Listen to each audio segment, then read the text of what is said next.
Olá, tudo bem? Concurseiros, mestrandos, alunos, pesquisadores, leitores da aula de educação.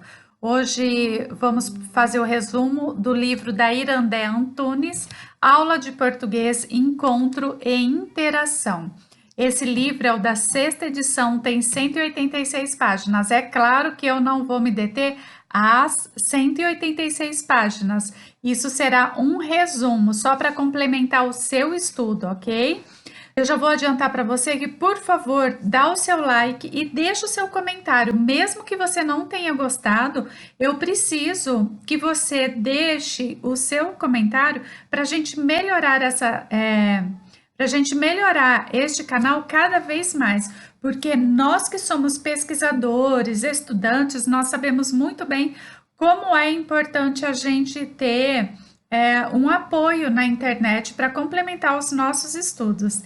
Então, por favor, deixem o seu comentário para que o canal Dicas da Di continue crescendo e ajudando muito as pessoas. Então, vamos lá? De novo, só para complementar, o livro é da Irandé Antunes, Aula de Português, Encontro e Interação. Vamos lá. A Irandé, ela pretende nesse livro eliminar os equívocos sobre a língua e a gramática. Ela já começa usando essa expressão. E ela também diz que essas reflexões que estão dedicadas aqui neste livro foram reflexões feitas a partir de conversas com professores. Ela também ressalta que, de fato, a maioria dos alunos, eles não sabem ler e nem interpretar textos, não somente os textos da aula de língua portuguesa, mas também não conseguem interpretar os textos da aula de matemática, de biologia e etc. Ela vai debater argumentos para nossa reflexão, para nós educadores refletirmos a respeito desses assuntos. Já no capítulo 1, o título é Refletindo sobre a prática da aula de português. Ela fala que é muito necessário eliminar os equívocos sobre a língua e a gramática.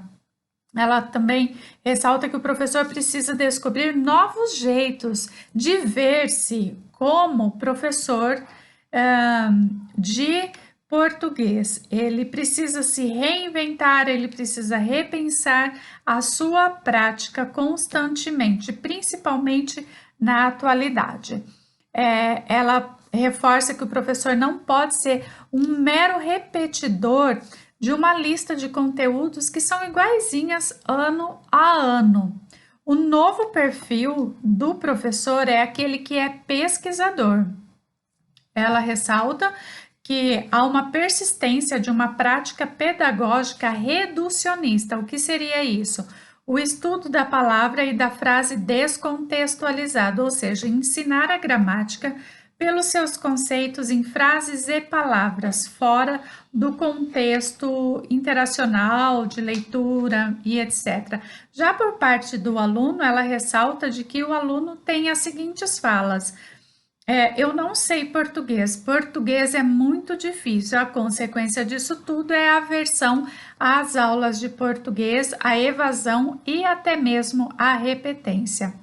No entanto, os fatores internos, aí vem um puxãozinho de orelha, os fatores internos à própria escola condicionam a qualidade e a relevância dos resultados alcançados. E esses mesmos fatores internos também pode desqualificar os resultados, pode demonstrar que os resultados não foram suficientes. É claro que há outras condições também, mas os fatores internos da escola retratam isso, ok? Em relação à oralidade, ela ressalta o seguinte: a ingênua crença de que todos nós falamos e por isso não precisa ser matéria de sala de aula é uma falácia. A fala é o lugar para a violação das regras gramaticais. Não, não é assim que funciona. E no decorrer do livro eu vou explicitar isso porque ela deixa muito mais claro. No que se refere à escrita, ela faz algumas advertências. Por exemplo, a prática da escrita mecânica, só para exercitar a escrita, ela reduz isso a nada. Ela faz uma advertência em relação à escrita artificial, realizada com palavras soltas, com frases desvinculadas do contexto comunicativo dos alunos, ou seja, não é possível ensinar a língua portuguesa com frases e palavras soltas. No livro dela, ela também ressalta essa frase que eu vou repetir. Parece incrível, mas é na escola que se exercita a linguagem ao contrário, a linguagem que não diz nada. Ela ressalta isso no livro dela. Em relação à leitura, ela nos faz as seguintes recomendações e advertências. A leitura sem função social não é relevante para os alunos. Leitura puramente escolar, sem prazer, uma leitura para treino, para futuras cobranças, não deve acontecer. Aquela leitura cuja interpretação se limita a recuperar os elementos que estão explícitos, que estão na superfície do texto. Deve ser evitada uma escola que não tem tempo para leitura. Isso é muito comum, os professores dizerem que não tem tempo para leitura porque precisa ensinar gramática, porque precisa ensinar o português. E entre os alunos também é comum a gente ouvir o seguinte: professor, professora, você não vai ensinar o português? Você não vai ensinar gramática? Isso porque já se construiu aquele conceito de que gramática é uma parte da língua portuguesa e o ensino da escrita e da oralidade, da leitura é outro. E é um grande equívoco, segundo Irandé Antunes. Já o trabalho com a gramática, ainda no primeiro capítulo, né? Nós estamos no primeiro capítulo. Ela fala a respeito de uma gramática descontextualizada, uma gramática fragmentada, de frases inventadas e isoladas. Usa-se frases e nomes e palavras para conceituar as normas. Ela indica que isso não deve acontecer. Há uma gramática que se apoia em regras e casos particulares. Os alunos devem reconhecer as nomenclaturas, é a evidência e o que os professores mais buscam dos seus alunos, que deve ser também eliminado. Uma gramática que é concentrada em que o aluno marque o certo e o errado, como se ler e escrever fosse apenas uma questão de falar e escrever corretamente. Vai muito além disso, saber ler e escrever, porque o aluno pode decodificar palavras e não compreender e não interpretar o que ele lê.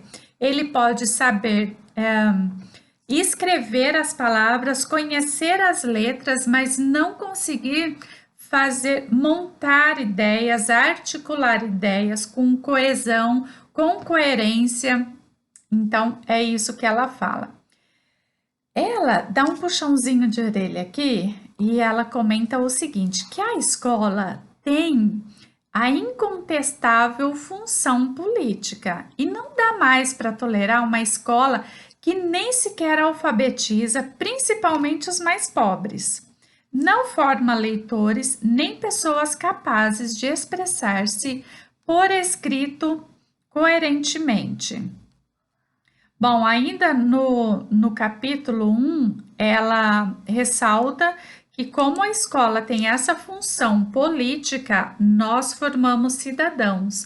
E se os cidadãos saem sem essas competências, isso também faz parte da escola, do que a escola está devolvendo, dos cidadãos que a escola está devolvendo para a sociedade, além de outras implicações. Ela não fala que isso é só da escola, mas a escola tem um papel muito importante. Vamos para o segundo capítulo. Já no segundo capítulo, o título é Assumindo a Dimensão Interacional da Linguagem. No capítulo 2, ela deixa bem claro que não existe língua sem gramática, que nós aprendemos a gramática sem ter consciência, ou seja, a gente aprende involuntariamente. E isso talvez dificulte o aprendizado da língua na escola. Por quê? Porque nós já carregamos uma bagagem, mas é muito importante enfatizar aos alunos que a gramática não é um bicho de sete cabeças, que se ele fala é porque ele já sabe a respeito da gramática e que é indissociável a gramática da fala do texto. Ela fala também do desinteresse dos professores pela teoria.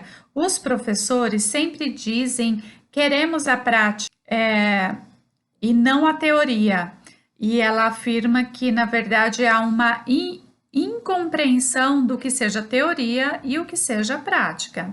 Ela ressalta também que muitos professores esperam passivamente alguém para que venha dizer o que fazer, o que eles devem fazer em sala de aula e como fazer em sala de aula. Isso faz parte do capítulo 2. Ressalta que o trabalho do professor precisa ser um trabalho de pesquisa constante, de estudo constante, e que ele precisa sempre se reinventar, ele precisa sempre recriar. Ele não pode ficar condicionado aos livros didáticos, ele precisa associar toda a sua teoria à sua prática. Ele não pode ser um mero transmissor de conteúdos, ele precisa ser um transmissor de conhecimentos. Ela também comenta que o ensino de língua portuguesa não deve ser simplificado com o ensino da língua em gramática e suas regras, ou seja, ela ressalta que o ensino de língua portuguesa não pode se reduzir ao ensino de regras e nomenclaturas gramaticais, que tudo isso, isoladamente do contexto da fala e do texto, não produz efeito significativo. Também no capítulo 2, em relação à escrita, ela comenta que a escrita é uma atividade interativa. O aluno precisa sempre saber para quem é que ele escreve. Fala sobre a necessidade de ampliar o repertório e assim as palavras virão. Quanto mais o aluno escreve, mais ele lê. Quanto mais ele lê, mais ele escreve, maior é o seu repertório. Comenta também que a competência para a escrita vai ficando por conta da prática de cada dia. Então, uma escola, um professor em que os alunos pouco escrevem ideias articuladas, o seu repertório fica muito restrito. A escrita tem uma função comunicativa, socialmente relevante. Tanto professores quanto alunos precisam compreender e aceitar que a escrita também é um ato social. Ela também lembra um pensamento de Faraco e Tesa. Abre aspas. O homem inventou a escrita há milhares de anos, quando só a conversa não conseguia dar conta de todas as suas necessidades. Bem interessante essa lembrança, né? Ela fala, na escrita, ela ressalta a respeito dos conectivos, entre outros recursos que servem para suprir os recursos que há na fala, como entonação, expressão e etc. Outro ponto importante que ela ressalta é a respeito do padrão da fala. Não há um único padrão de fala, portanto, também não existe um único padrão de escrita.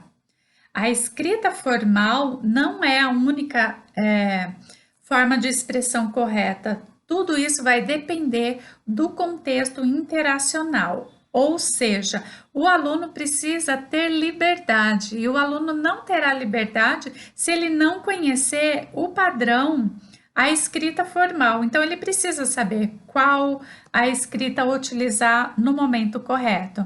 Para a escrita, ela ressalta alguns planejamentos, algumas etapas. A primeira etapa é a etapa do planejamento, depois vem a da escrita propriamente dita, que é botar isso no papel, e a terceira etapa da revisão. Não existe escrita sem revisão. É necessário incentivar a produção de textos coesos, coerentes, articulados com palavras, orações e parágrafos, e não somente as frases soltas. Os textos devem corresponder àquilo que se escreve fora de sala de aula. A escrita também deve ser diversificada.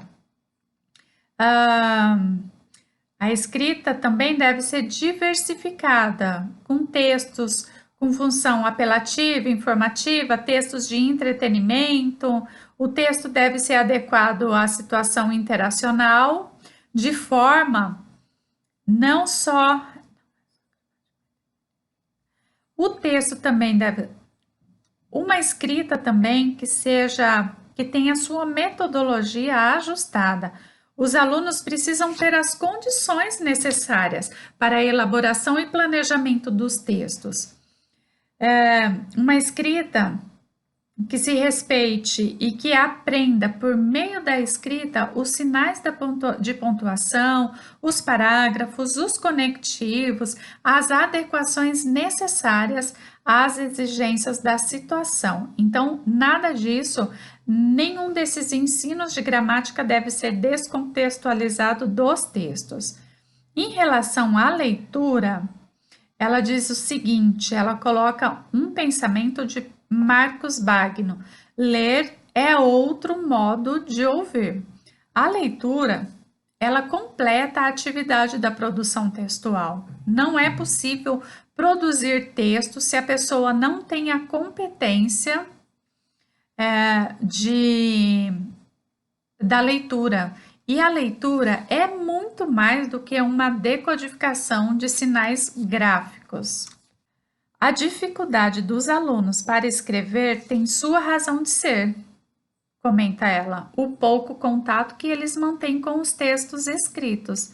Não raro são os professores que traduzem os textos e até enunciados de exercícios, a fim de que eles entendam melhor. O ideal é devolver ao aluno as perguntas, para que eles cheguem às suas conclusões de cada leitura que ele faz. As implicações pedagógicas da leitura. O professor, o que ele precisa promover para essa leitura? Uma leitura de textos autênticos, textos que tenham autores, data de publicação, que a leitura seja em duas vias, ou seja, o aluno ele precisa vivenciar a interdependência entre a atividade de escrever, a atividade de ler e de compreender. É impossível o aluno fazer a sua leitura se ele não compreender essas que são interdependentes, a atividade de escrever, ler e compreender. Uma leitura do todo. O aluno deve ser levado a interpretar o núcleo do tema. A sua finalidade, identificar informações principais e secundárias. A leitura também deve ser crítica, uma leitura diversificada de jornais, propagandas, textos, poemas. E a leitura também, ela ressalta que nós, professores, devemos investir para que o aluno ele seja motivado a ler gratuitamente, por entretenimento e não por cobrança.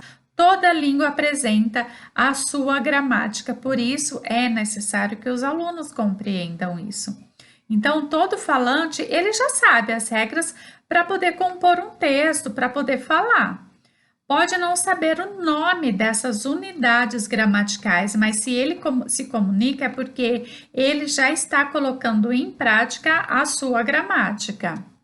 E por isso que ela enfatiza muito que a gramática isolada nunca foi suficiente para alguém conseguir ampliar o seu desempenho comunicativo. Então, se nós aprendemos a falar e a escrever, é porque nós já temos a gramática implícita em nós. Por isso, nós não podemos ensinar a gramática solta, descontextualizada do nosso dia a dia. Vamos falar agora o que ela comenta a respeito do ensino da gramática. O professor de português deverá ter o cuidado de trazer para a sala de aula, primeiro, uma gramática que seja relevante, ou seja, que seja útil, que o professor mostre a utilidade do que ele está ensinando, que seja aplicável. Uma gramática que seja funcional. Uma gramática contextualizada. O aluno, é o que eu acabei de falar, deve ser levado a confrontar-se com as aplicações dessas regras que estão sendo estudadas. O estudo deve ser estimulante e desafiador, e muito desafiador para nós, professores, fazer com que isso realmente aconteça, né? Uma gramática que liberte a palavra. A escola deveria ser o lugar para incentivar a fluência linguística e não somente um espaço para correção. Os alunos, eles precisam analisar vários tipos de textos em situações diferentes, em que o certo pode estar em transgressão, como, por exemplo, o nome de um bloco de carnaval que chama Nós Sofre, mas Nós Goza. Então, para aquele contexto, fazia todo sentido usar essas expressões erradas gramaticalmente, ou seja, errada se fosse na linguagem padrão. A gramática, ela contempla a norma padrão, que é a mais privilegiada. Não podemos eliminar esta ideia. Mas ela não é a única norma certa. O certo é aquilo que se diz na situação certa e também a pessoa certa. Sobre a oralidade, ela fala que não tem sentido a ideia de uma fala apenas como lugar da espontaneidade, a falta de planejamento e até do descuido em relação às normas da língua padrão. A fala não deve ser somente para essa espontaneidade e esse descuido da língua padrão. Deve-se também levar em conta o contexto. Por isso, mais uma vez, ela ressalta que é necessário que o aluno tenha a liberdade de escolher qual é a linguagem que ele vai utilizar. Para ele ter essa liberdade, ele precisa conhecer todas as formas gramaticais da língua e não a gramática isoladamente. Sobre a oralidade, orientada para a articulação, ou seja, na linguagem escrita, o uso de conectivos faz toda essa articulação entre as ideias. Já na oralidade, não é diferente. Tem as suas especificidades, mas essa articulação entre expressões, entonação da voz, até mesmo o uso correto dos conectivos e as palavras apropriadas faz essa articulação também na oralidade. E que essa oralidade possa desenvolver a habilidade de escutar com atenção a respeito dos mais diferentes tipos de interlocutores. Isso também deve ser ressaltado e ensinado pelos professores. Okay? Capítulo 3, o título é Repensando o objeto de ensino de uma aula de português. Qual é o objeto de ensino de uma aula de português? Bom, no capítulo 3, ela analisa a língua e a gramática como indissociáveis. não há como escrever e falar sem o uso da gramática, mesmo que esse uso seja sem consciência. Ela comenta no final do livro que ela repete muitas ideias e ela faz isso propositalmente. Acho que vocês já conseguiram perceber. Não sou eu que estou repetindo as ideias, mas ela enfatiza e fica realmente redundante algumas ideias. Então, ela diz que é um erro quando o professor ensina gramática separadamente dos textos. O máximo que muitas vezes os professores fazem é retirar, ele lê o texto e retira frases deste ou palavras deste texto para fazer a análise. E ela fala que isso é totalmente incoerente. A tradição era seguir à risca os livros didáticos. O professor, ele não precisava criar, não precisava inventar os seus programas de aula. No entanto, o professor, ele deve ser um transmissor de conhecimentos e não de conteúdos. Por isso que ele precisa se reinventar. O professor, ele precisa ser visto como alguém que com os alunos pesquisa, observa, levanta hipóteses, analisa, reflete. Então, o professor precisa ser este tipo de pessoa e passar isso para os alunos. Bom, uma orientação, mais uma orientação. A mudança de foco no estudo da língua está na pretensão do seu uso social, ou seja, o foco da língua portuguesa não são as regras gramaticais, é o uso dessa língua de maneira social. Socialmente, como eu posso usar essa gramática? Dessa forma, se a escola levar isso em consideração, ela vai afastar do ensino de língua portuguesa aquela perspectiva de um ensino de língua portuguesa que se reduzia a nomear ou classificar a gramática, o ensino da gramática ou o ensino da língua portuguesa.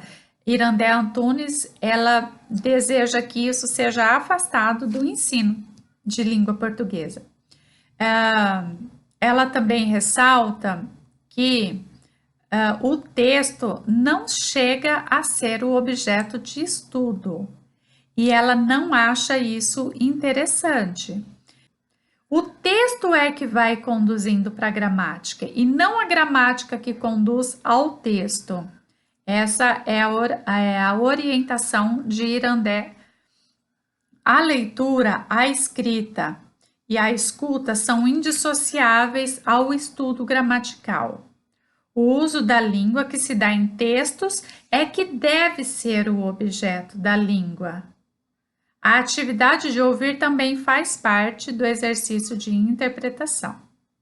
Sobre a competência de escrever, devem ser providenciadas listas, pequenas informações aos pais ou outras informações. Ela sugere também programações de atividades, convites, conclusões de debate, esquemas, resumos, poemas, entre outras atividades que são propostas cotidianamente. Na nossa vida social, nós usamos este tipo de escrita. Então, ela sugere que tudo isso seja levado em sala de aula desde a mais tenra idade, desde que o aluno comece o seu aprendizado. E, com isso, aquela escrita vazia é abandonada. Planejar a escrita também deve fazer parte desde os primeiros anos da vida escolar. Ela fala, sempre é preciso ressaltar para o aluno que é preciso planejar, escrever e revisar. E depois da revisão é que se reescreve na forma definitiva.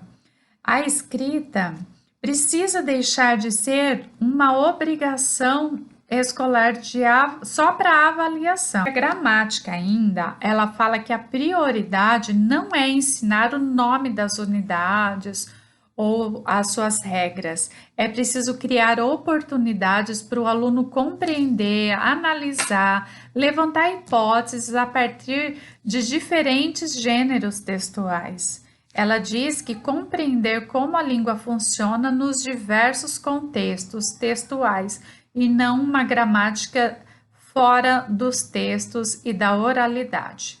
No capítulo 4, ela comenta o seguinte: o título é Redimensionando a Avaliação. Agora ela vai falar um pouquinho sobre o processo de avaliação. Então, Irandé, ela constrói a ideia de que a avaliação faz parte do processo ensino-aprendizagem, como outros autores também ressaltam, né? E a avaliação não pode ser para punição ou muito menos ser usada como objeto de seleção, quem foi aprovado, quem não foi, etc. Ela defende também que a avaliação deve ser diária, porque o aprendizado é diário. E nesse processo de ensino-aprendizagem escolar, o ensino e a avaliação, o ensino e a avaliação são interdependentes. No entanto, infelizmente, a avaliação passou a ser a finalidade, ela comenta. Um instrumento de seleção e, com raras exceções, a avaliação serve para que se prove o que ficou na memória. Onde está o professor? Daí ela faz algumas indagações. Onde está o professor que faz pensar, que leva o aluno a perguntar, a contestar, a relacionar, a comentar e a acrescentar? Que tipo de cidadãos estamos querendo formar? O professor, ele precisa converter cada momento da avaliação, ou seja, cada momento de avaliação, num tempo de reflexão, um tempo de pesquisa, um tempo de ensino e de aprendizagem, e não para verificar somente aquilo que já foi aprendido. Não, a avaliação também deve ser um momento de aprendizagem. A avaliação deve acontecer em cada dia do período letivo. É claro que não se deve aceitar qualquer resultado, ela comenta. Por exemplo, quando se faz a revisão de textos, o professor deve desvincular aquela ideia de que é ele que precisa fazer a correção. A correção deve ser, pode ser de maneira coletiva ou até mesmo isolada, mas o aluno ele precisa reescrever e avaliar e fazer a sua correção. O professor não pode ser um poder absoluto de revisar, de julgar, de avaliar. Quando se faz essa correção coletiva ou até mesmo de maneira individual, mas de maneira crítica, o aluno será o seu corretor, o corretor do seu próprio texto. Ou seja, a avaliação é, antes de tudo, uma questão de concepção e não uma questão técnica. Capítulo 5. Conquistando a autonomia. Bom, nesse capítulo, Irandé, ela vai destacar a necessidade do professor ser o cabeça do ensino-aprendizagem. Ele precisa ser pautado pela teoria, mais uma vez ela falando da teoria aqui. No entanto, esse professor necessita analisar as necessidades que vão além dos livros, além da teoria. O professor também precisa assumir a sua autonomia com competência. Competência de um professor que está sempre pesquisando e investindo em sua formação continuada. Os professores sempre argumentam que o ensino da gramática é uma questão crucial, afinal, ela é cobrada em vestibulares, é cobrada pelos pais e etc. Primeiramente, ela destaca que a maioria dos professores nem desejam muito a mudança de paradigmas do ensino, pois essa mudança exige tomar iniciativas, exige pesquisas constantes. Agora, aos professores, Irandé afirma, cabe assumir a autonomia do ensinar, não numa postura autoritária, mas de orientador, um orientador que traça metas, que assume como cabeça nesse processo de ensino-aprendizagem, respaldado pelas concepções teóricas do material didático. E o professor também precisa atualizar-se constantemente e investir em formação continuada. Ela repete. Bom, capítulo 6 e último capítulo, o título é Fechando por Enquanto. Ela fala o seguinte: não há fechamento, há apenas a palavra inicial, que serve como uma espécie de semente, e que essa palavra consiga ecoar como um apelo à pesquisa, à reflexão e ao estudo. O ensino da gramática descontextualizada está fora dos padrões de qualidade de ensino-aprendizagem, ela ressalta nesse último parágrafo também. E o professor, embora ele seja o cabeça do ensino-aprendizado, ele também deve ser aluno, ou seja, ele deve ser aquele que não deixa de aprender e aprender, inclusive, com os alunos, com as necessidades que vão surgindo no decorrer do seu processo de ensino-aprendizagem. Pessoal, eu espero que vocês tenham gostado. Eu procurei fazer de maneira concisa um apanhado das principais ideias deste livro da Irandé Antunes. Mais uma vez eu peço para vocês que deixem aqui os seus comentários, deem o seu joinha e inscrevam-se no canal Dicas da Di. Até mais e logo logo nós teremos o resumo de outro livro. Muito obrigada. Tchau, tchau.